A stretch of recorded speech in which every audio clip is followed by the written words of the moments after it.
ನಮಸ್ಕಾರ. ಟಿವಿ 9ನ ವಿಶೇಷ ಕಾರ್ಯಕ್ರಮಕ್ಕೆ ಸ್ವಾಗತ. ನಾನು ಅನುಷಾ ಗೋಪಾಲಕೃಷ್ಣ. ಈಗಿನ ದಿನಗಳಲ್ಲಿ ಬದಲಾದಂಥ ಜೀವನ ಶೈಲಿ ನಮ್ಮ ಆರೋಗ್ಯದ ಮೇಲೆ ಸಾಕಷ್ಟು ಪ್ರಭಾವವನ್ನು ಬೀರ್ತಾ ಇದೆ.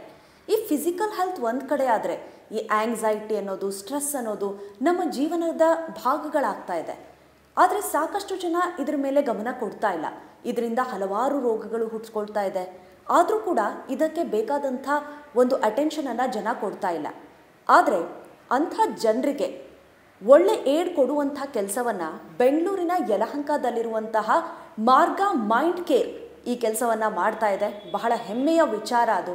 ಯಾಕೆಂದರೆ ಇಂಥ ಒಂದು ಏಡ್ ಕೊಡೋದು ಪೇಷಂಟ್ಸ್ಗೆ ಬಹಳನೇ ಇಂಪಾರ್ಟೆಂಟ್ ಆಗುತ್ತೆ. ನಾನೀಗ ಸದ್ಯಕ್ಕೆ ಅಲ್ಲೇ ಇದ್ದೀನಿ. ಮತ್ತು ಪ್ರಮುಖವಾಗಿ ಈಗಿನ ಸಂಚಿಕೆಯಲ್ಲಿ ಈಗ ಸಾಕಷ್ಟು ಜನ ನಾವು ನೋಡ್ತೀವಿ, ಯಾವುದಾದ್ರೂ ವಸ್ತುಗಾಗಿರಬಹುದು ಅಥವಾ ಚಟಕ್ಕಾಗಿರ್ಬೋದು ಅಥವಾ ವ್ಯಕ್ತಿಗೆ ಆಗಿರಬಹುದು, ಸಾಕಷ್ಟು ವ್ಯಸನಿಗಳಾಗಿರ್ತಾರೆ.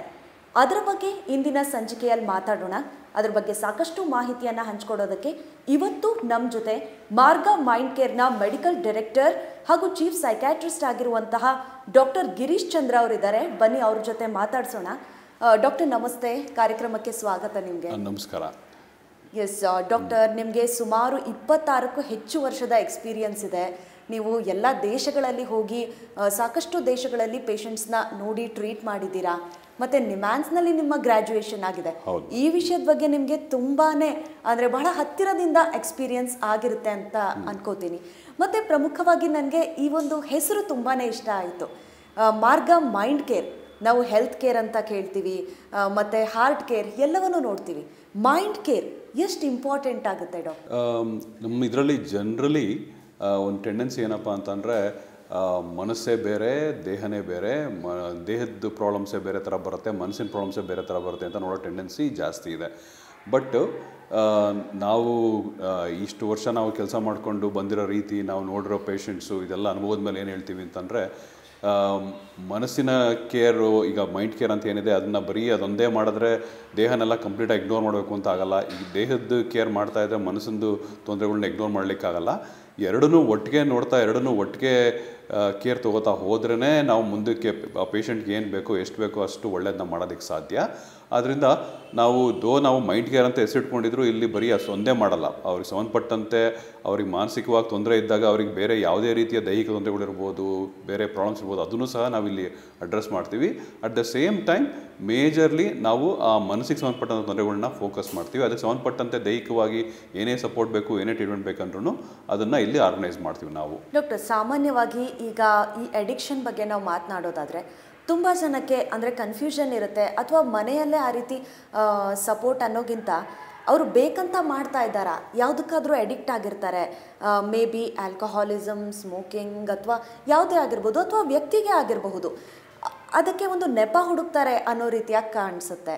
ಸೊ ಈ ಅಡಿಕ್ಷನ್ ಅನ್ನೋದು ಎಷ್ಟು ಸೀರಿಯಸ್ ಮತ್ತು ಎಷ್ಟು ಇಂಪಾರ್ಟೆಂಟ್, ಏನು ಹಾಗಂದರೆ ಎಕ್ಸಾಕ್ಟ್? ಅಡಿಕ್ಷನ್ ಅನ್ನೋದು ಈಗೇನಂದರೆ, ನಾವು ಅಡಿಕ್ಷನ್ ಅನ್ನೋದು ಇತ್ತೀಚೆಗೆ ತುಂಬ ಒಂದು ದೊಡ್ಡ ತೊಂದರೆ ಆಗಿದೆ ಅನ್ನೋ ರೀತಿ ನಾವು ನೋಡ್ತಾ ಇದ್ದೀವಿ.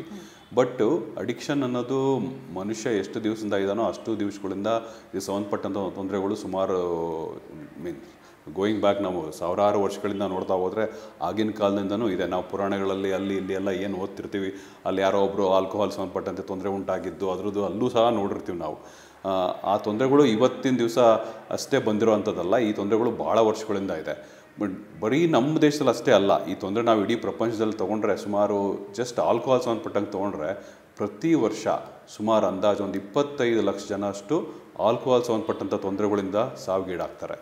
ಸೊ ನಾವು ಆಲ್ಕೋಹಾಲ್ನೇ ತೊಗೊಂಡ್ರೆ ಸುಮಾರು ನಮ್ಮ ಈಗ ಪ್ರಪಂಚದ ಪಾಪ್ಯುಲೇಷನ್ ಏನಿದೆ ಅದರಲ್ಲಿ ಸುಮಾರು 200 ಕೋಟಿ ಜನ ಆಲ್ಕೋಹಾಲ್ ಸಂಬಂಧಪಟ್ಟಂತೆ ಅದನ್ನು ಯೂಸ್ ಮಾಡೋದಾಗಲಿ, ಅದರಿಂದ ತೊಂದರೆಗಳು ಒಳಗಾಗಿರೋದಾಗಲಿ, ಆ ಥರದ್ದು ಅಷ್ಟು ನಂಬರ್ಸು ತೊಂದರೆಗಳಲ್ಲಿದ್ದಾರೆ. ನಮ್ಮ ದೇಶದಲ್ಲೇ ತೊಗೊಂಡ್ರೆ ನಮ್ಮ ದೇಶದಲ್ಲಿ ಆಲ್ಕೋಹಾಲ್ ಯೂಸ್ ಅಂತೂ ತುಂಬ ಜಾಸ್ತಿನೇ ಇದೆ. ಅದರಲ್ಲಿ ಸುಮಾರು ಒಂದು 4 ರಿಂದ 5 ಕೋಟಿ ಜನಗಳಿಗೆ ಆಲ್ಕೋಹಾಲ್ ಸಂಬಂಧಪಟ್ಟಂಥ ತೊಂದರೆಗಳು ಒಂದಲ್ಲ ಒಂದು ತೊಂದರೆಗಳಿಂದ ಇವತ್ತು ಒದ್ದಾಡ್ತಾ ಇದ್ದಾರೆ. ಸೊ ಅದು ಆಲ್ಕೋಹಾಲ್ ಸಂಬಂಧಪಟ್ಟಂತೆ. ಬೇರೆ ಸಬ್ಸ್ಟೆನ್ಸಸ್ ತೊಗೊಂಡ್ರೆ, ಉದಾಹರಣೆಗೆ ನಾವು ಗಾಂಜಾ ಅಂತೀವಿ, ಅದನ್ನು ಕಾಮನ್ ಲ್ಯಾಂಗ್ವೇಜಲ್ಲಿ ಮಕ್ಕಳು ವೀಡ್ ಅಂತ ಹೇಳ್ತಾರೆ, THC ಅಂತ ಹೇಳ್ತಾರೆ, ಕ್ಯಾನಬಿಸ್ ಅಂತ ಹೇಳ್ತಾರೆ. ಅದನ್ನೇನಿದೆ ಅದನ್ನು ತೊಗೊಂಡ್ರೆ 10 ವರ್ಷದಲ್ಲಿ ಸುಮಾರು 20 ರಿಂದ 30% ಯೂಸು ಈ ಗಾಂಜಾದಲ್ಲಿ ಜಾಸ್ತಿ ಆಗಿದೆ ಇವತ್ತಿಗೆ. ನಮ್ಮ ಪಾಪ್ಯುಲೇಷನ್ನೇ ತೊಗೊಂಡ್ರೆ ಸುಮಾರು 4-5 ಕೋಟಿ ಜನ ಇವತ್ತು ಅಟ್ಲೀಸ್ಟ್ ಗಾಂಜಾ ಯೂಸ್ ಮಾಡೋದು, ಕೆಲವು ಸಲ ಯೂಸ್ ಮಾಡಿದ್ದಾರೆ, ರೆಗ್ಯುಲರ್ ಯೂಸ್ ಮಾಡ್ತಾರೆ, ಆ ಥರದ್ದು ಪ್ರಾಬ್ಲಮ್ಮು ಜಾಸ್ತಿ ಆಗ್ತಾಯಿದೆ. ಇದನ್ನೆಲ್ಲ ನಂಬರ್ಸ್ ಯಾತಕ್ಕೆ ಹೇಳ್ತಾ ಇದ್ದೀನಿ ಅಂತಂದರೆ ದಿನೇ ಕೆಲವೊಂದು ಸಬ್ಸ್ಟೆನ್ಸಸ್ದು ಯೂಸು ಜಾಸ್ತಿ ಆಗ್ತಾ ಹೋಗ್ತಾ ಇದೆ. ಸೊ ಆದ್ದರಿಂದ ಅದು ಎಷ್ಟು ಜನ ಯೂಸ್ ಮಾಡ್ತಾರೆ, ಅದ್ರ ಇಂಪ್ಯಾಕ್ಟ್ ಏನು, ಅದು ಏನು ತೊಂದರೆ ಆಗ್ತಿದೆ ಅಂತ ಅರ್ಥ ಮಾಡ್ಕೊಳ್ಳೋದಕ್ಕೆ ನಂಬರ್ಸ್ ನಮಗೆ ಒಂದು ಸಹಾಯ ಮಾಡ್ತವೆ. ಸೊ ಇಷ್ಟರ ಮಟ್ಟಿಗೆ ಇವೆರಡು ಸಬ್ಸ್ಟೆನ್ಸಸ್ ಹೆಸರು ಮೆನ್ಷನ್ ಮಾಡಿದೆ. ಇದು ಅಲ್ಲದೆ ಬೇರೆ ಸಬ್ಸ್ಟೆನ್ಸಸ್, ಈಗ ಕೋಕೇನ್ ಅಂತ ಕೇಳಿರ್ತೀರಾ, LSD ಅಂತ ಕೇಳಿರ್ತೀರಾ, ಆಂಫಿಟಮಿನ್ಸ್ ಅಂತ ಕೇಳಿರ್ತೀರಾ. ಸೊ ಕೆಲವು ಸಲ ಮೆಡಿಕೇಷನ್ ಅಂದರೆ ಪ್ರಿಸ್ಕ್ರೈಬ್ ಮಾಡೋವಂಥ ಮೆಡಿಕೇಷನ್ಸ್ ಇದೆ, ಅದ್ರ ಸಂಬಂಧಪಟ್ಟಂಗೆ ಅದನ್ನು ಯೂಸ್ ಮಾಡೋನು ಕೇಳಿರ್ತೀರಾ. ಇವೆಲ್ಲವೂ ಸಹ ಅಡಿಕ್ಷನ್ಗೆ ಒಳಗಾಗ್ಬೋದು.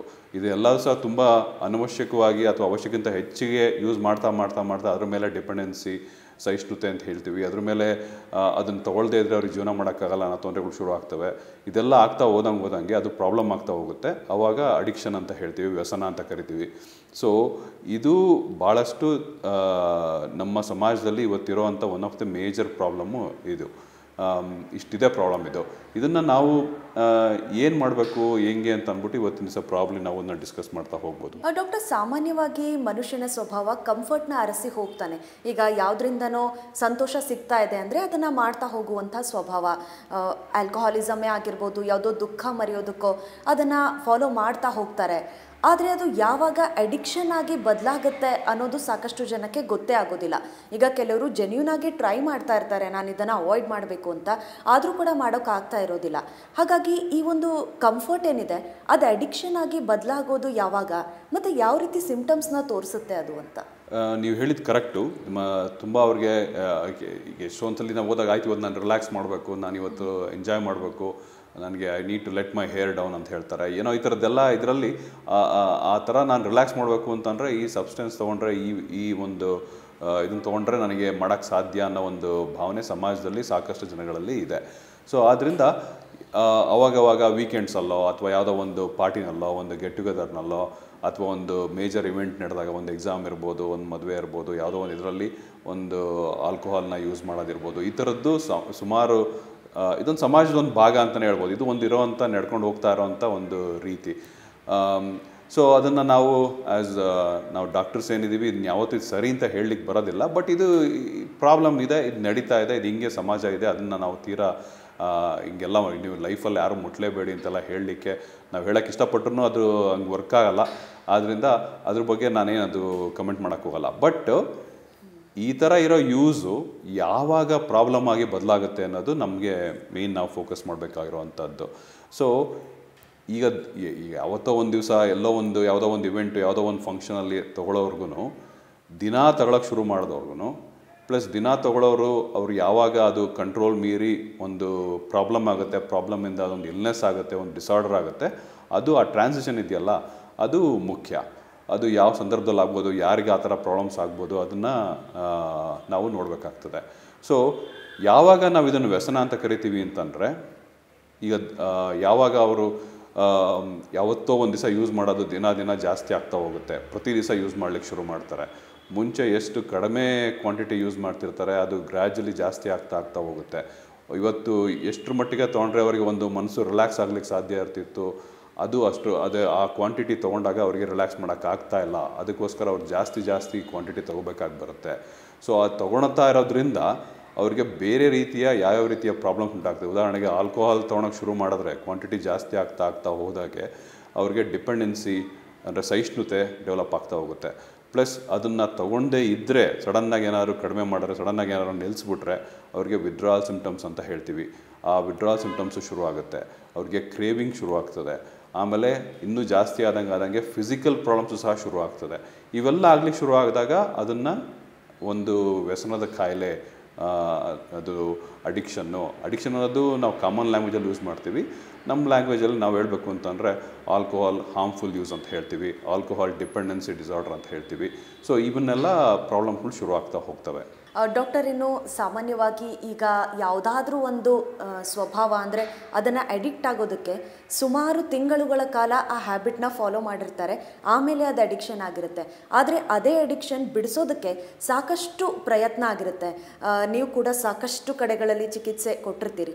ಸೊ ಇದಕ್ಕೆ ಪರಿಹಾರ ಏನು, ಅಂದರೆ ಯಾವ ರೀತಿ ಚಿಕಿತ್ಸೆ ಕೊಡಲಾಗುತ್ತೆ, ಮತ್ತು ನಿಜವಾಗ್ಲೂ ಇದರಿಂದ ಅಡಿಕ್ಷನನ್ನು ಕಂಪ್ಲೀಟಾಗಿ ಸ್ಟಾಪ್ ಮಾಡಿಸೋದಕ್ಕೆ ಸಾಧ್ಯ ಆಗುತ್ತಾ, ಎಷ್ಟು ಟೈಮ್ ತಗೊಳುತ್ತೆ ಅಂತ? ಪ್ರಾಬ್ಲಮ್ಸ್ನ ಹೊರಬರಲಿಕ್ಕೆ, ಅದಕ್ಕೆ ಕಾಯಿಲೆಗೆ ಒಂದು ಸೊಲ್ಯೂಷನ್ನು ಅಥವಾ ಕಾಯಿಲೆಗೆ ಟ್ರೀಟ್ಮೆಂಟ್ ಅಂತ ಏನು ಹೇಳಿದ್ವಿ, ಅದು ಖಂಡಿತ ಸಾಧ್ಯ ಇದೆ. ಖಂಡಿತ ಇದರಿಂದ ಹೊರಬರಲಿಕ್ಕೆ ಅವಕಾಶ ಇದೆ. ಅದಕ್ಕೆ ಸಾಕಷ್ಟು ದಾರಿಗಳಿದ್ದಾವೆ. ಅದನ್ನು ನೀವು ಕಣ್ಬಿಟ್ಟು ನೋಡಿದಾಗ ಕಾಣಿಸ್ತದೆ. ಎಷ್ಟೋ ಸಲ ನಾವು ಅದರಲ್ಲೇ ಮುಳುಗೋದಾಗ ದಾರಿಗಳೇ ಕಾಣಿಸಲ್ಲ, ಇದರಿಂದ ಹೊರಬರೋದಕ್ಕೆ ಆಗಲ್ಲ ಅನ್ನೋ ಭಾವನೆ ಕಾಮನ್ನು.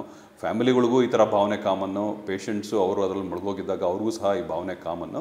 ಬಟ್ ಯಾವಾಗ ನಾವು ಇದನ್ನು ಅಡ್ರೆಸ್ ಮಾಡಬೇಕು ಅಂತ ಮನಸ್ಸು ಮಾಡಿ ನಾವು ಕಣ್ಬಿಟ್ಟು ನೋಡಿದ್ರೆ ಖಂಡಿತ ಅಲ್ಲಿ ದಾರಿಗಳು ಕಾಣಿಸ್ತವೆ. ಒಂದು. ಎರಡನೇದು, ಇದನ್ನು ಹೊರಬರಲಿಕ್ಕೆ ಯಾವ ರೀತಿಯ ಟ್ರೀಟ್ಮೆಂಟ್ ತೊಗೋಬೇಕು, ಎಲ್ಲಿ ಹೋಗಬೇಕು, ಯಾರನ್ನು ನೋಡಬೇಕು ಅನ್ನೋ ಒಂದು ಕನ್ಫ್ಯೂಷನ್ ಯಾವಾಗಲೂ ಇದ್ದೇ ಇರ್ತದೆ. ಇದರಲ್ಲಿ ನಾವು ಸಬ್ಸ್ಟೆನ್ಸ್ಗಳು ಏನಿದ್ದಾವೆ, ಇದನ್ನ ಈ ಅಡಿಕ್ಷನ್ ಏನಿದೆ ಅದರಲ್ಲಿ ಒಂದೊಂದು ರೀತಿಯ ಸಬ್ಸ್ಟೆನ್ಸು ಒಂದೊಂದು ರೀತಿಯ ಕಾಂಪ್ಲಿಕೇಶನ್ಸ್ ಉಂಟು ಮಾಡ್ತವೆ. ಆದ್ದರಿಂದ ನಾವು ಡಿಫ್ರೆಂಟಾಗಿ ಟ್ರೀಟ್ಮೆಂಟ್ ಪ್ಲ್ಯಾನ್ನ ಒಂದು ಮಾಡಬೇಕಾಗಿ ಬರುತ್ತೆ. ಸೊ ಈ ಆಲ್ಕೋಹಾಲು ಪ್ಲಸ್ ಪ್ರಿಸ್ಕ್ರಿಪ್ಷನ್ ಮೆಡಿಕೇಷನ್ಸು ಇದ್ರ ಮೇಲೆ ಡಿಪೆಂಡೆನ್ಸಿ ಇದ್ದರೆ ಅವುಗಳ ಒಂದು ಟ್ರೀಟ್ಮೆಂಟ್ ಲೈನ್ ಸ್ವಲ್ಪ ಬೇರೆ ಇರುತ್ತೆ.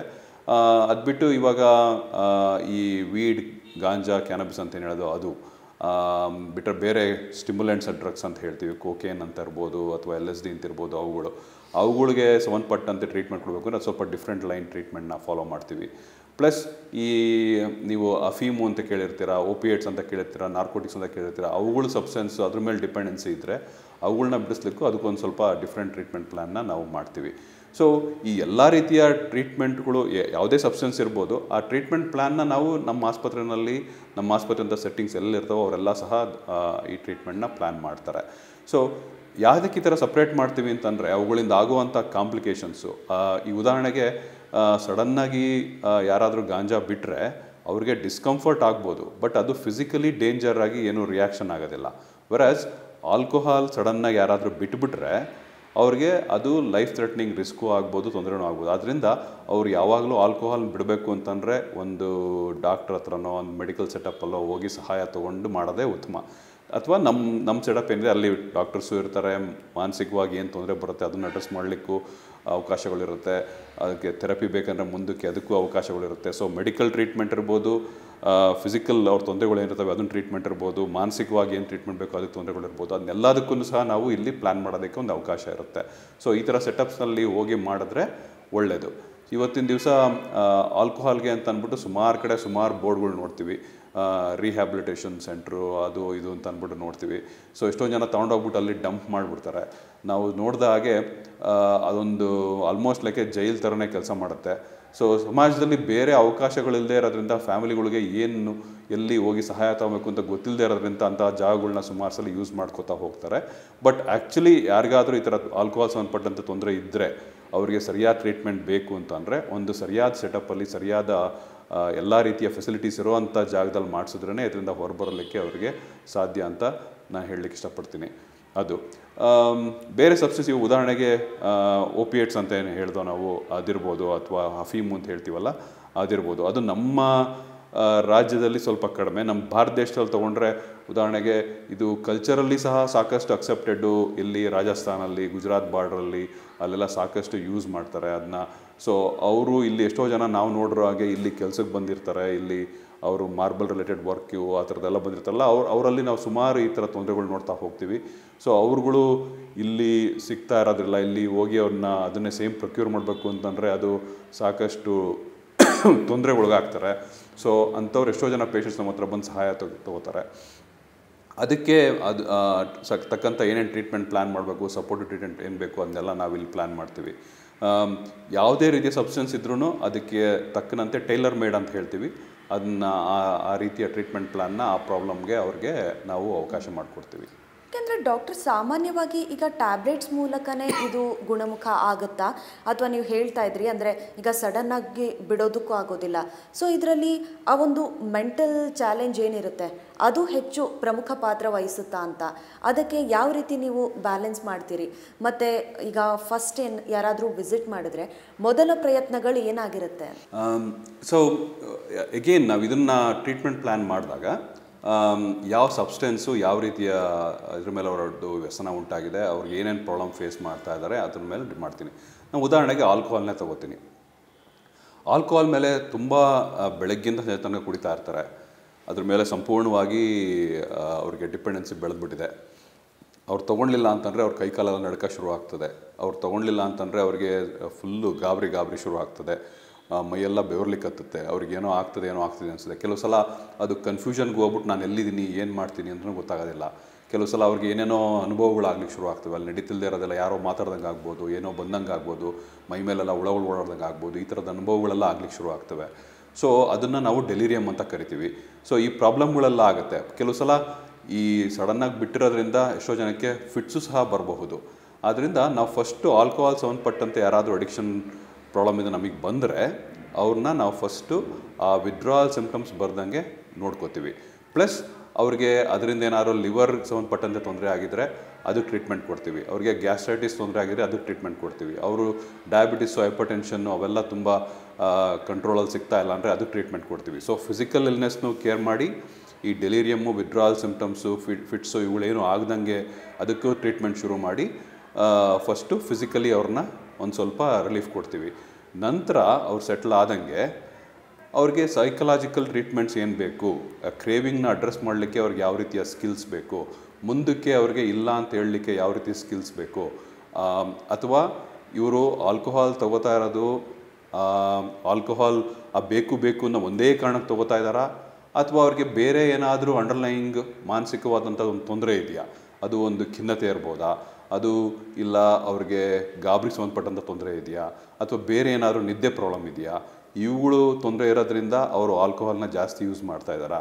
ಆ ರೀತಿ ಇದ್ದರೆ ನಾವು ಫಸ್ಟು ಈ ಪ್ರಾಬ್ಲಮ್ಗಳನ್ನ ನಾವು ಸರಿಪಡಿಸಿದ್ರೆ ಅವರಿಗೆ ಆಲ್ಕೋಹಾಲ್ನ ಬಿಡಲಿಕ್ಕೆ ಸಾಕಷ್ಟು ಈಸಿ ಆಗ್ತದೆ.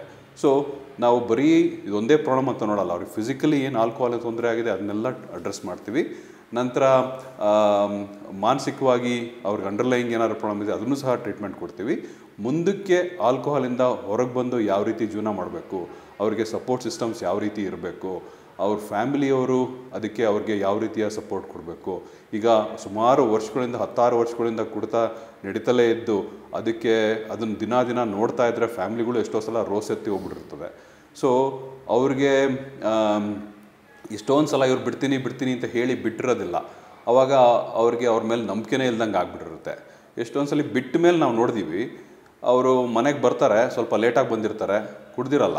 ಬಟ್ ಬಂದಾಗ ಮನೆಯವರಿಗೆ ಡೌಟು, ಭಯ, ಏನಪ್ಪ ತಿರ್ಗಾ ಇವತ್ತು ಯಾಕೋ ಲೇಟಾಗಿ ಬಂದರು ಅಂತಂದರೆ ಕುಡಿದು ಬಂದ್ರ, ಯಾರನ್ನ ಭೇಟಿ ಮಾಡೋಕ್ಕೆ ಹೋಗಿ ಬಂದಿದ್ದಾರೆ ಅಂದರೆ ಕುಡಿದ್ಬಿಟ್ಟು ಬಂದುಬಿಟ್ಟಿದ್ದಾರೆ ಅಂತ ಈ ಥರ ಒಂದು ಡೌಟ್ ಇರುತ್ತೆ. ಆ ಡೌಟ್ ಕೇಳಿದಾಗ ಇವ್ರಿಗೆ ನಾನು ಇಷ್ಟೆಲ್ಲ ಬಿಟ್ಟಿದ್ದೀನಿ, ನನ್ನ ಮೇಲೆ ಇಷ್ಟು ಡೌಟ್ ಮಾಡ್ತಾರಲ್ಲ ಅನ್ನೋ ಕೋಪಕ್ಕೆ ಹೋಗ್ಬಿಟ್ಟು ತಿರ್ಗಾ ಕುಡಿಲಿಕ್ಕೆ ಶುರು ಮಾಡ್ತಾರೆ. ಸೊ ಆ ಥರ ಸಂದರ್ಭಗಳು ಬರ್ದಂಗೆ ನಾವು ನೋಡ್ಕೋಬೇಕು. ಅದಕ್ಕೇನು ಮಾಡಬೇಕು, ಫ್ಯಾಮಿಲಿಯವ್ರ ಹತ್ರ ಯಾವ ರೀತಿ ಟ್ರೀಟ್ಮೆಂಟ್ ಮಾಡಬೇಕು. So it's not just about one person. ಆ ಪರ್ಸನ್ ಸುತ್ತಮುತ್ತ ಯಾವ ರೀತಿಯ ಸಪೋರ್ಟ್ ಸಿಸ್ಟಮ್ಸ್ ಬೇಕು, ಅವ್ರ ಫ್ಯಾಮಿಲಿಗೆ ಯಾವ ರೀತಿ ಸಪೋರ್ಟ್ ಸಿಸ್ಟಮ್ಸ್ ಬೇಕು, ಮುಂದಕ್ಕೆ ಆಗೋವಂಥ ತೊಂದರೆಗಳ್ನ ಆ್ಯಂಟಿಸಿಪೇಟ್ ಮಾಡಿ ಅದನ್ನು ಆಗ್ದಂಗೆ ನೋಡ್ಕೊಳ್ಳೋದಕ್ಕೆ ನಾವು ಯಾವ ರೀತಿಯ ಸಿಸ್ಟಮ್ಸ್ನ ಹಾಕಬೇಕು, ಇದೆಲ್ಲದೂ ಸಹ ನಾವು ನೋಡ್ತಾ ಹೋಗ್ತೀವಿ. ಇದು ಆಲ್ಕೋಹಾಲ್ ಸಂಬಂಧಪಟ್ಟಂಗೆ. ಇದೇ ರೀತಿ ಅದು ವೆದರ್ ಗಾಂಜಾ ಇರ್ಬೋದು, ಈ ಯಾವುದೇ ರೀತಿಯ ಸಬ್ಸ್ಟೆನ್ಸಿನ ತೊಂದರೆ ಆಗ್ತಿದ್ರು ಅದನ್ನು ನಾವು ಅಡ್ರೆಸ್ ಮಾಡ್ತಾ ಹೋಗ್ತೀವಿ. ಡಾಕ್ಟರ್, ಇನ್ನು ಈ ಅಡಿಕ್ಷನ್ ಆಗುವಂತಹ ಟೆಂಡೆನ್ಸಿ ಯಾವ ಏಜ್ ಗ್ರೂಪಲ್ಲಿ ನೀವು ಹೆಚ್ಚಾಗಿ ನೋಡ್ತೀರಾ? ಈಗ ಸಾಮಾನ್ಯವಾಗಿ ಫಿಸಿಕಲಿ ಏನೋ ತೊಂದರೆ ಆಗಿದ್ರೆ ವಯೋಸಹಜವಾಗಿ ತುಂಬ ದೊಡ್ಡವ್ರಿಗೆ ಯಾವುದಾದ್ರೂ ರೋಗದಿಂದ ಮುಕ್ತರಾಗೋದು ಬಹಳ ಕಷ್ಟ. ಯಂಗ್ ಏಜಲ್ಲಿ ಅದು ಬಂದರೆ ಬೇಗ ಟ್ಯಾಕಲ್ ಮಾಡ್ತಾರೆ. ಈ ಕೇಸಲ್ಲಿ ಅದು ಅಪೋಸಿಟಾ ಅಂತ? ಸೊ ವಯಸ್ಸಿಂದ ವಯಸ್ಸಿಗೆ ಡಿ ಅಡಿಕ್ಷನ್ ಎಷ್ಟು ಚಾಲೆಂಜಿಂಗ್ ಆಗುತ್ತೆ? ಸೊ ಈ ಜನರಲಿ ಆಲ್ಕೋಹಾಲ್ ಸಂಬಂಧಪಟ್ಟಂತೆ ಯೂಸು ಯಾವಾಗ ಶುರು ಆಗ್ತದೆ ಅಂತಂದರೆ, ನಾವು ನೋಡ್ದಂಗೆ ಟೀನೇಜ್ ಇಯರ್ಸ್ನಲ್ಲಿ ಸಬ್ಸ್ಟೆನ್ಸ್ಗೆ ಎಕ್ಸ್ಪೋಜರ್ಗಳು ಶುರು ಆಗ್ತಾ ಹೋಗ್ತವೆ. ಸೊ ಅವರು ಕಾಲೇಜಲ್ಲಿರ್ಬೋದು ಅಥವಾ ಡಿಗ್ರಿ ಮಾಡ್ಬೇಕಾಗಿರ್ಬೋದು, ಅವಾಗ ಯಾರೋ ಒಬ್ಬರು ಮಾಡ್ತಿರ್ತಾರೆ, ಅವ್ರು ನೋಡ್ಬಿಟ್ಟು ನಾವು ಒಂದ್ಸಲಿ ಟ್ರೈ ಮಾಡೋಣ ಅಂತ ಅನ್ನಿಸ್ಬೋದು. ಈ ಥರ ಜನರಲಿ ಶುರು ಆಗ್ತದೆ. ಶುರು ಆದಾಗ ಏನಿರುತ್ತೆ ಅದು ಶುರು ಆದ ತಕ್ಷಣವೇ ಪ್ರಾಬ್ಲಮ್ಮು ಶುರು ಆಗಲ್ಲ ಎಷ್ಟೋ ಸಲ ಜನಗಳಿಗೆ. ಅದಾಗಿ ಅದು ದಿನ ದಿನ ದಿನ ಯಾವಾಗ ಯೂಸ್ ಜಾಸ್ತಿ ಆಗ್ತಾ ಹೋಗುತ್ತೆ ಅವಾಗ ಪ್ರಾಬ್ಲಮ್ ಶುರು ಆಗ್ತದೆ. ಅದರಿಂದ ನಾವು ಇದಕ್ಕೆ ಸಂಬಂಧಪಟ್ಟಂಗೆ ಈ ಆಲ್ಕೋಹಾಲೇ ತೊಗೊಂಡ್ರೆ ನಮಗೆ ಇನ್ನೊಂದು ಶುರು ಮಾಡಿ ಅವ್ರೊಂದು 5-10 ವರ್ಷ ಆಗಿದೆ, ಕಂಟಿನ್ಯೂಸ್ ಆಗಿ ಯೂಸ್ ಮಾಡ್ತಾ ಇದ್ದಾರೆ, ಡೈಲಿ ಯೂಸ್ ಮಾಡ್ತಾರೆ, ಆ ಲೆವೆಲಿಗೆ ಬಂದಾಗಷ್ಟೇ ಅವರಿಗೆ ಟ್ರೀಟ್ಮೆಂಟಿಗೆ ನಮ್ಮ ಹತ್ರ ಬರ್ತಾರೆ.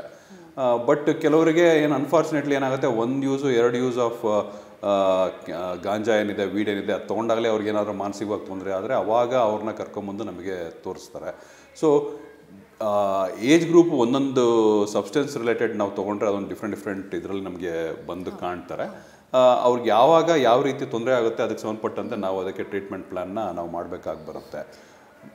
ಸೊ ಈಗ ಒಂದು ನಾನು ಹೇಳ್ತಾ ಇದ್ದೆ, ಸಬ್ಸ್ಟೆನ್ಸ್ ಯೂಸ್ ಮಾಡೋಕ್ಕೆ ಶುರು ಮಾಡಿ ಅವ್ರಿಗೆ ಯಾವ ರೀತಿಯ ಫಿಸಿಕಲ್ ತೊಂದರೆ ಆಗಿದೆ, ಮಾನಸಿಕವಾಗಿ ತೊಂದರೆ ಆಗಿದೆ ಅಂತ, ಅದು ಅಂಡರ್ಲೈಯಿಂಗ್ ಪ್ರಾಬ್ಲಮ್ಸ್ ಏನಿದೆ ಅದನ್ನೆಲ್ಲ ಟ್ರೀಟ್ ಮಾಡ್ತೀವಿ ಅಂತ ಹೇಳ್ಬಿಟ್ಟು. ಇನ್ನೊಂದು ನಾನು ಹೇಳೋದೇನು ಆವಾಗಲೇ ಸ್ವಲ್ಪ ಮರೆತೆ ಅಂತಂದರೆ, ಈ ದಿನ ಯೂಸ್ ಮಾಡ್ತಾ ಇರೋದ್ರಿಂದ ಮಾನಸಿಕವಾಗಿ ಯಾವ ರೀತಿಯ ತೊಂದರೆಗಳು ಡ್ಯಾಮೇಜ್ ಮಾಡುತ್ತಲ್ಲ ಆ ಸಬ್ಸ್ಟೆನ್ಸು, ಆಲ್ಕೋಹಾಲ್ ಇರ್ಬೋದು, ಗಾಂಜಾ ಇರ್ಬೋದು, ಅದು ತೊಗೋತಾ ಇರೋದ್ರಿಂದ ಬ್ರೈನ್ಗೆ ಯಾವ ರೀತಿ ಡ್ಯಾಮೇಜ್ ಮಾಡುತ್ತೆ, ಅದರಿಂದ ಉಂಟಾಗುವಂಥ ಮಾನಸಿಕ ತೊಂದರೆಗಳೇನಿದೆ ಅದನ್ನು ಸಹ ನಾವು ಅಡ್ರೆಸ್ ಮಾಡ್ತಾ ಹೋಗಬೇಕಾಗುತ್ತೆ.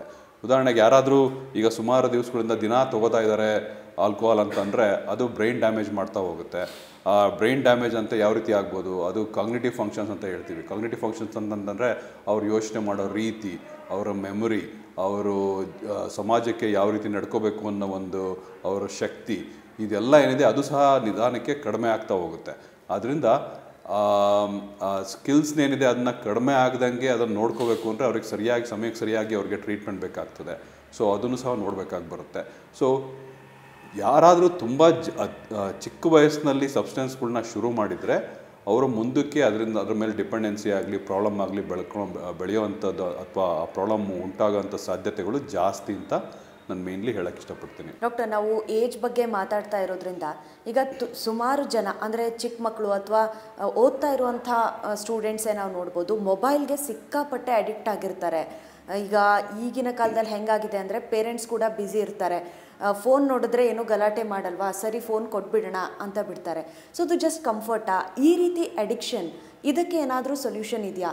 ಅಂದರೆ ಮಕ್ಕಳಲ್ಲಿ ಅದು ಯಾವ ರೀತಿ ವರ್ಕ್ ಆಗುತ್ತೆ ಮೈಂಡಲ್ಲಿ?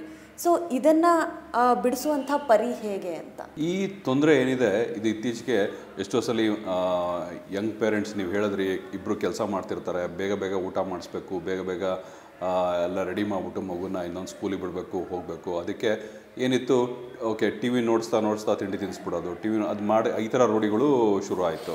ಅದು ಅಲ್ಲಿಂದ ನೆಕ್ಸ್ಟು ಮೊಬೈಲು, ಲ್ಯಾಪ್ಟಾಪು ಅಥವಾ ಐಪ್ಯಾಡ್ಸ್ ಏನಿದೆ ಅದಕ್ಕೆ ಬಂತು. ಈ ಯೂಸ್ ಏನಾಯಿತು, ಎಸ್ಪೆಷಲಿ ಕೋವಿಡ್ ಟೈಮಲ್ಲಿ ಏನಾಯಿತು, ಸ್ಕೂಲ್ಗಳಿಗೆ ಮಕ್ಕಳು ಹೋಗೋಕ್ಕಾಗದೇ ಇದ್ದಿದ್ದರಿಂದ, ಅದು ಆನ್ಲೈನ್ ಕ್ಲಾಸ್ಗಳು ಇವೆಲ್ಲ ಶುರುವಾಗಿದ್ದರಿಂದ ಮೊಬೈಲ್ ಯೂಸ್ ಸಹ ಒಂದು ರೀತಿಯಲ್ಲಿ ಜೀವನದ ಒಂದು ಅತಿ ಅವಶ್ಯಕವಾದಂಥ ಒಂದು ವಸ್ತು ಆಗೋಯಿತು ಎಲ್ಲ ಮಕ್ಕಳಿಗೂ. ಈಗಲೂ ಸಹ ಎಷ್ಟೊಂದು ಅವರು ಹೋಮ್ವರ್ಕ್ ಮಾಡಬೇಕಾ ಅಥವಾ ಅವ್ರ ಸ್ಟಡಿ ಮೆಟೀರಿಯಲ್ ಇರ್ಬೋದಾ, ಅವೆಲ್ಲವೂ ಸಹ ಸ್ಕ್ರೀನ್ ಇಲ್ಲದೇ ಮಾಡೋದು ಇವಾಗ ಎಷ್ಟೋ ಸ್ಕೂಲ್ಗಳಲ್ಲಿ ಸಾಧ್ಯನೇ ಆಗೋದಿಲ್ಲ. ಸೊ ಈ ಥರ ಪರಿಸ್ಥಿತಿ ಇರೋದ್ರಿಂದ ನಾವು ಸಂಪೂರ್ಣವಾಗಿ ಇದನ್ನು ಬಿಟ್ಬಿಟ್ಟು ಜೀವನ ಮಾಡೋದಕ್ಕೆ ಆಗುತ್ತೆ ಅಂತ ಹೇಳೋದು ಅಸಾಧ್ಯ. ಸೊ ಈ ಪ್ರಾಬ್ಲಮ್ ಇದೆ. ಬಟ್ ಯಾವಾಗ ಈ ಒಂದು ಪ್ರಾಬ್ಲಮ್ ಥರ ಈ ಅಭ್ಯಾಸ ಏನಿದೆ ಇದು ಯಾವಾಗ ಒಂದು ಪ್ರಾಬ್ಲಮ್ ಆಗುತ್ತೆ ಅಂತಂದರೆ, ಯಾವಾಗ ಮಿತಿ ಮೀರಿ ಯೂಸ್ ಮಾಡೋಕ್ಕೆ ಶುರುವಾಗ್ತದೆ. ಈಗ ನಾವು ಸಬ್ಸ್ಟೆನ್ಸಸ್ ಬಗ್ಗೆ ಮಾತಾಡ್ತಾ ಇದ್ದೋ, ಅವರು ದಿನ ತೊಗೋತಾ ಇದ್ದಾರೆ, ಆ ಸಬ್ಸ್ಟೆನ್ಸ್ ಸಿಕ್ಕಲಿಲ್ಲ ಅಂದರೆ ಅವ್ರು ಚಡಪಡಿಸ್ತಾರೆ, ಒದ್ದಾಡ್ತಾರೆ, ಅದು ಬೇಕು ಅಂತ ಗಲಾಟೆ ಮಾಡಲಿಕ್ಕೆ ಶುರು ಮಾಡ್ತಾರೆ.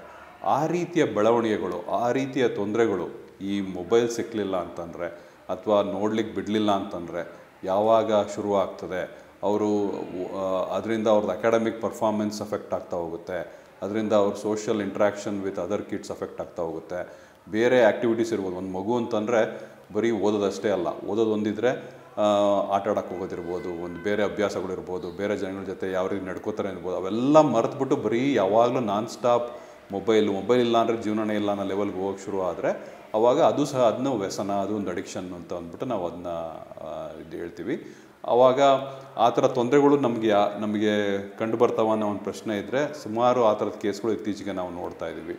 ಸೊ ಅದಕ್ಕೆ ನಮ್ಮ ಮಾರ್ಗದಲ್ಲಿ ನಮ್ಮದು child and adolescent psychiatric team ಅಂತ ಏನಿದೆ ಅದೊಂದು ಟೀಮ್ ಇದೆ. ಸೊ ನಾವು ಆ ಟೀಮ್ನವ್ರ ಎಕ್ಸ್ಪರ್ಟೀಸು ಮಕ್ಕಳ ಜೊತೆ ಮಕ್ಳಿಗೆ ಏನು ಪ್ರಾಬ್ಲಮ್ ಆಗಿದೆ ಅದನ್ನು ಯಾವ ರೀತಿ ಅಸೆಸ್ ಮಾಡಬೇಕು, ಅವ್ರ ಯಾವ ರೀತಿ ನಡ್ಕೋಬೇಕು, ಮಕ್ಕಳಿಂದ ವಿಷಯನ ಹೆಂಗೆ ಕಲೆಕ್ಟ್ ಮಾಡ್ಕೋಬೇಕು, ಪೇರೆಂಟ್ಸಿಂದ ಯಾವ ರೀತಿ ತೊಗೋಬೇಕು ವಿಷಯಗಳನ್ನ, ಇದನ್ನೆಲ್ಲ ಅದರಲ್ಲಿ ಅವ್ರು ಎಕ್ಸ್ಪರ್ಟ್ಸ್ ಇದ್ದಾರೆ. ಸೊ ಅವರು ಇದನ್ನು ಅಸೆಸ್ ಮಾಡಿಬಿಟ್ಟು ಡೀಪಾಗಿ ನೋಡಿಬಿಟ್ಟು ಎಗೇನ್ ಮಗು ಬೇರೆ ತೊಂದರೆಯಿಂದ ಮೊಬೈಲ್ ಯೂಸ್ ಮಾಡ್ತಾ ಇದೆಯಾ ಅಥವಾ ಮೊಬೈಲ್ ಯೂಸ್ ಮಾಡ್ತಾ ಇರೋದ್ರಿಂದ ಈ ತೊಂದರೆ ಉಂಟಾಗ್ತಾ ಇದೆಯಾ ಅಸೆಸ್ಮೆಂಟ್ ಮಾಡ್ತಾರೆ. ಅದಕ್ಕೆ ಸಂಬಂಧಪಟ್ಟಂತೆ ಒಂದು ಟ್ರೀಟ್ಮೆಂಟ್ ಪ್ಲ್ಯಾನ್ ಹಾಕ್ತಾರೆ.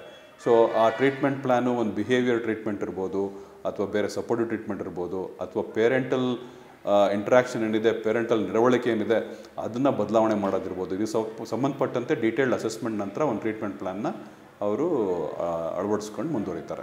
ಯಾವುದಾದ್ರೂ ವಸ್ತು ಅಂದರೆ ಅದನ್ನು ಬಿಟ್ಟಿರೋಕ್ಕಾಗ್ತಾನೇ ಇಲ್ಲ ಅನ್ನುವಂಥ ಹಂತದಲ್ಲಿ ಡಿ ಅಡಿಕ್ಷನ್ ಪ್ರೋಗ್ರಾಮ್ನ ತಗೊಳ್ಬೇಕು ಅಂತ ನೀವು ಹೇಳಿದ್ರಿ. ಸೊ ಈ ಡಿ ಅಡಿಕ್ಷನ್ ಪ್ರೋಗ್ರಾಮ್ ಮಾರ್ಗದಲ್ಲಿ ಯಾವ ರೀತಿಯಾಗಿರುತ್ತೆ, ಮತ್ತು ಸಪೋರ್ಟ್ ಗ್ರೂಪ್ಸ್ ಆಗಿರ್ಬೋದು, ಇನ್ನು ಯಾವುದೆಲ್ಲದರ ಅವಶ್ಯಕತೆ ಇದಕ್ಕೆ ಬೀಳುತ್ತೆ, ಹೇಗೆ ವರ್ಕ್ ಆಗುತ್ತೆ? ನಮ್ಮ ಮಾರ್ಗದಲ್ಲಿ ಒಂದು ಸಲ ಫಸ್ಟ್ ಬಂದಾಗ ಏನು ಮಾಡ್ತೀವಿ ನಾವು ಒನ್ ಆಫ್ ದ ನಮ್ಮ ಸೈಕ್ಯಾಟ್ರಿಸ್ಟ್ ಏನಿದ್ದಾರೆ ಅವರು ಅಸೆಸ್ಮೆಂಟ್ ಶುರು ಮಾಡ್ತಾರೆ. ಅಸೆಸ್ಮೆಂಟ್ ಮಾಡಿ ಅವರಿಗೆ ಪ್ರಾಬ್ಲಮ್ಮು ಯಾವ್ಯಾವ ಆಸ್ಪೆಕ್ಟ್ಸಲ್ಲಿ ಪ್ರಾಬ್ಲಮ್ ಇದೆ, ಮಾನಸಿಕವಾಗಿ ಎಷ್ಟು ಪ್ರಾಬ್ಲಮ್ ಇದೆ, ದೈಹಿಕವಾಗಿ ಎಷ್ಟು ಪ್ರಾಬ್ಲಮ್ ಇದೆ, ಇವ್ರಿಗೆ ಯಾವ ರೀತಿಯ ಟ್ರೀಟ್ಮೆಂಟ್ ಪ್ಲ್ಯಾನ್ ಬೇಕು, ಇವರಿಗೆ ಟ್ರೀಟ್ಮೆಂಟ್ನ ನಾವು ಮನೆಯಲ್ಲೇ ಮಾಡ್ಬೋದಾ ಅಥವಾ ಇವ್ರಿಗೆ ಟ್ರೀಟ್ಮೆಂಟ್ನ ನಾವು ಆಸ್ಪತ್ರೆಯಲ್ಲಿ ಮಾಡಬೇಕಾಗತ್ತಾ, ಮನೆಯಲ್ಲೇ ಮಾಡಬೇಕು ಅಂದರೆ ಇನ್ನೂ ಯಾವ್ಯಾವ ರೀತಿಯ ಅಡಿಷನಲ್ ಸಪೋರ್ಟ್ ಸಿಸ್ಟಮ್ಸ್ ಬೇಕು, ಇದನ್ನ ಡೀಟೇಲ್ ಅಸೆಸ್ಮೆಂಟ್ ಅಂತ ಕರಿತೀವಿ. ಅಸೆಸ್ಮೆಂಟ್ ಮಾಡ್ತೀವಿ. ಆಮೇಲೆ ನೆಕ್ಸ್ಟು ಅಸೆಸ್ಮೆಂಟ್ ನಂತರ ಕೆಲವೊಂದು ಇನ್ವೆಸ್ಟಿಗೇಷನ್ಸ್ ಬೇಕಾಗುತ್ತೆ. ಕೆಲವೊಂದು ಸಲ ಆ ಇನ್ವೆಸ್ಟಿಗೇಷನ್ಸು ಆ ಸಬ್ಸ್ಟೆನ್ಸಸ್ಗಿದ್ದರೆ ಅದನ್ನು ಮಾಡ್ತೀವಿ. ನಂತರ ಸೈಕಲಾಜಿಕಲ್ ಅಸೆಸ್ಮೆಂಟ್ಸು ಟೆಸ್ಟ್ಸ್ ಅಂತ ಹೇಳ್ತೀವಿ. ಅದು ಕೆಲವೊಂದು ಸಲ ಅವುಗಳ ಅವಶ್ಯಕತೆ ಇರ್ತದೆ, ಅವುಗಳು ಮಾಡಬೇಕಾಗಿ ಬರುತ್ತೆ. ಎಷ್ಟೋ ಸಲ ಮಕ್ಕಳಿಗೆ ನಾನು ತೊಗೊಂಡ್ರೆ ಅಟೆನ್ಷನ್ ಡೆಫಿಸಿಟ್ ಡಿಸಾರ್ಡರ್ ಅಂತ ಹೇಳ್ತೀವಿ. ಆ ಅಟೆನ್ಷನ್ ಡೆಫಿಸಿಟ್ ಡಿಸಾರ್ಡರ್ ಇದ್ದಾಗ ಈ ಪ್ರಾಬ್ಲಮ್ಗಳು ಜಾಸ್ತಿ ಆಗ್ತಾ ಹೋಗ್ಬೋದು. ನಾವು ಅದನ್ನು ಅಸೆಸ್ಮೆಂಟ್ ಮಾಡಬೇಕಾಗುತ್ತೆ. ಅಥವಾ ಬೇರೆ ಲರ್ನಿಂಗ್ ಡಿಸಬಿಲಿಟಿ ಇರ್ಬೋದು, ಬೇರೆ ಪ್ರಾಬ್ಲಮ್ ಇರ್ಬೋದು, ಅದನ್ನು ಅಸೆಸ್ಮೆಂಟ್ ಮಾಡಬೇಕು ಹೋಗುತ್ತೆ. ಈ ಅಸೆಸ್ಮೆಂಟ್ಸು ಇದು ಇನ್ವೆಸ್ಟಿಗೇಷನ್ಸ್ ಆದಮೇಲೆ ಸೈಕಲಾಜಿಕಲ್ ಟೆಸ್ಟು, ಅಸೆಸ್ಮೆಂಟ್ಸು ಇದನ್ನೆಲ್ಲ ಮಾಡ್ತೀವಿ. ಅದಾದ ನಂತರ ಟ್ರೀಟ್ಮೆಂಟ್ ಪ್ಲ್ಯಾನ್ ಮಾಡ್ತೀವಿ. ಟ್ರೀಟ್ಮೆಂಟಲ್ಲಿ ಮೆಡಿಕೇಷನ್ಸ್ ಅವಶ್ಯಕತೆ ಇದ್ದರೆ ಮೆಡಿಕೇಷನ್ಸು, ಬೇರೆ ದೈಹಿಕವಾದ ಪ್ರಾಬ್ಲಮ್ಗಳಿದ್ದು ಅವುಗಳಿಗೇನಾದ್ರು ಟ್ರೀಟ್ಮೆಂಟ್ ಬೇಕಂದರೆ ಆ ಟ್ರೀಟ್ಮೆಂಟು. ಸೊ ಇದನ್ನೆಲ್ಲ ಒನ್ ಬೈ ಒನ್ ಮಾಡ್ತಾ ಹೋಗ್ತೀವಿ. ಡಾಕ್ಟರ್, ಇನ್ನು ಈ ಹೋಲ್ ಪ್ರೊಸೆಸ್ಸಲ್ಲಿ ಅಂದರೆ ಡಿ ಅಡಿಕ್ಷನ್ ಪ್ರೊಸೆಸ್ಸಲ್ಲಿ ಥೆರಪಿ ಎಷ್ಟು ಇಂಪಾರ್ಟೆಂಟ್ ಆಗುತ್ತೆ ಅಂದರೆ ಆರ್ಟ್, ಮ್ಯೂಸಿಕ್ ಈ ರೀತಿಯಾದಂತಹ ಒಂದಿಷ್ಟು ಹವ್ಯಾಸಗಳಾಗಿರಬಹುದು, ಮತ್ತು ಅಂದರೆ ಈ ಸಂದರ್ಭದಲ್ಲಿ ಫಾಲೋ ಮಾಡಬೇಕಾಗಿರುವಂಥ ಲೈಫ್ ಸ್ಟೈಲ್ ಏನು ಅಂತ ಇದರ ಮೆಡಿಕೇಷನ್ ಜೊತೆಗೆ? ಸೊ ನಾನು ಇದನ್ನು ಸಪ್ರೇಟಾಗಿ ಯಾಕೆ ಹೇಳಿಲ್ಲ ಅಂತಂದರೆ, ನಾನು ಟ್ರೀಟ್ಮೆಂಟ್ ಅಂತ ಒಂದು ಪದ ಕಾಮನ್ನಾಗಿ ಯೂಸ್ ಮಾಡ್ತೀನಿ. ಟ್ರೀಟ್ಮೆಂಟಲ್ಲಿ ಬರೀ ಮಾತ್ರೆ ಔಷಧಿ ಅಷ್ಟೇ ಅಲ್ಲ. ನಮ್ಮಲ್ಲಿ ಟ್ರೀಟ್ಮೆಂಟ್ ಅಂತ ಅಂದರೆ ಅವ್ರದ್ದು ರೊಟೀನ್ ಏನು, ಅವ್ರದ್ದು ಡೇ ಟು ಡೇ ಆ್ಯಕ್ಟಿವಿಟೀಸ್ ಏನು, ಆ ಆ್ಯಕ್ಟಿವಿಟೀಸ್ನಲ್ಲಿ ನಾವು ವಿಧವಾದಂಥ ಆ್ಯಕ್ಟಿವಿಟೀಸ್ನ ಯಾವ ರೀತಿ ಇನ್ವಾಲ್ವ್ ಮಾಡ್ತೀವಿ, ಇದನ್ನೆಲ್ಲ ನಾನು ಸ್ಪೆಸಿಫಿಕ್ಕಾಗಿ ಮೆನ್ಷನ್ ಮಾಡೋಕ್ಕೆ ಹೋಗಲ್ಲ. ಯಾಕಂದರೆ ನಮ್ಮ ತಲೆ ಒಳಗೆ ಇದೆಲ್ಲ ಪಾರ್ಟ್ ಆಫ್ ಟ್ರೀಟ್ಮೆಂಟ್ ಅನ್ನೋ ರೀತಿಯಲ್ಲಿ ಇರುತ್ತೆ. ಸೊ ನಮ್ಮ ಹಾಸ್ಪಿಟಲ್ ಉದಾಹರಣೆಗೆ ಯಾರು ನಾವು ಅಡ್ಮಿಷನ್ ಮಾಡಿಕೊಂಡ್ರೆ ಅಲ್ಲಿ ನಾವು ಅವ್ರನ್ನ ಪೂರ್ತಿ ಅವ್ರದ್ದು ರೊಟೀನ್ ಏನಿದೆ, day to day time table ಏನಿದೆ ಅದನ್ನೆಲ್ಲ ಅದರಲ್ಲಿ ಸ್ವಲ್ಪ ಪ್ಲ್ಯಾನ್ ಮಾಡಿ ಅದನ್ನು ಸಹ ನಾವು ನೋಡ್ತೀವಿ ಸೀರಿಯಸ್ಸಾಗಿ. ಅದರಲ್ಲಿ ಅವ್ರಿಗೆ ಡಾನ್ಸ್ ಥೆರಪಿ ಅವಶ್ಯಕತೆ ಇದ್ದರೆ ಅದರಲ್ಲಿ ಇನ್ವಾಲ್ವ್ ಮಾಡ್ತೀವಿ. ಯೋಗ ಥೆರಪಿ ಇರ್ಬೋದು, ಮ್ಯೂಸಿಕ್ ಥೆರಪಿ ಇರ್ಬೋದು, ಆರ್ಟ್ ಥೆರಪಿ ಇರ್ಬೋದು, ಇವುಗಳೆಲ್ಲದರಲ್ಲೂ ಅವ್ರಿಗೆ ಡಿಪೆಂಡಿಂಗ್ ಆನ್ ದೇರ್ ನೀಡ್ಸು ಅವಶ್ಯಕತೆ ಅವ್ರಿಗೆ ಆ ಪ್ಲ್ಯಾನ್ಗಳನ್ನ ಕೊಡ್ತಾ ಹೋಗ್ತೀವಿ. ಜೊತೆಗೆ counselling is a fundamental block of treatment. ಆ ಕೌನ್ಸಿಲಿಂಗು ಇನಿಷಿಯಲಿ ಯಾವ ರೀತಿ ಸ್ಟಾರ್ಟ್ ಮಾಡಬೇಕು, ಅವ್ರಿಗೆ ಈ ಪ್ರಾಬ್ಲಮ್ ಬಗ್ಗೆ ಅರ್ಥ ಮಾಡ್ಕೊಳ್ಳೋದಕ್ಕೆ ಏನು ಬೇಕಿರುತ್ತೆ ಅದನ್ನು ಮಾಡ್ತಾ ಹೋಗ್ತೀವಿ.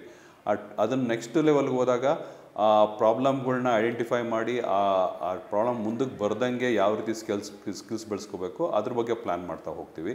ಸೊ ಕೌನ್ಸಿಲಿಂಗ್ ಏನಿದೆ ಅದು bed rock of treatment. Along with medications, along with other activities ಎಲ್ಲ ಅದು ಕಂಟಿನ್ಯೂಸ್ ನಡೀತಾ ಹೋಗುತ್ತೆ. ಆ ಕೌನ್ಸಿಲಿಂಗು ಪೇಷಂಟ್ಗೂ ಬೇಕು, ಪೇಷಂಟ್ ಫ್ಯಾಮಿಲಿಯವ್ರಿಗೂ ಬೇಕು. ಇದನ್ನೆಲ್ಲ ಅವಶ್ಯಕತೆ ಇದ್ದಂಗೆ ಅದಕ್ಕೆ ತಕ್ಕಂತೆ ನಾವು ಪ್ಲ್ಯಾನ್ ಮಾಡ್ತಾ ಹೋಗ್ತೀವಿ. Yes, thank you so much doctor. ಸಾಕಷ್ಟು ಮಾಹಿತಿಯನ್ನು ಹಂಚ್ಕೊಂಡ್ರಿ ನಮ್ಮ ಜೊತೆ. ಧನ್ಯವಾದ. Thank you for your time. ಮಾರ್ಗದ ಪರವಾಗಿ ನಮಗೊಂದು ಈ ಅವಕಾಶ ಕೊಟ್ಟಿದ್ದಕ್ಕೆ, ನಮಗೆ ಇಲ್ಲಿ ಬಂದು ಇದ್ರ ಬಗ್ಗೆ ತಿಳಿಸ್ಲಿಕ್ಕೆ ಒಂದು ಆಪರ್ಚುನಿಟಿ ಸಿಕ್ಕಿದ್ದಕ್ಕೆ ತುಂಬ ಧನ್ಯವಾದಗಳು. Thank you. Thank you. Yes, ನೋಡಿದ್ರಲ್ಲ, ಇದಾಗಿತ್ತು ಈ ಹೊತ್ತಿನ ವಿಶೇಷ. ನಿರಂತರ ಸುದ್ದಿಗಾಗಿ ನೋಡ್ತಾ ಇರಿ TV9.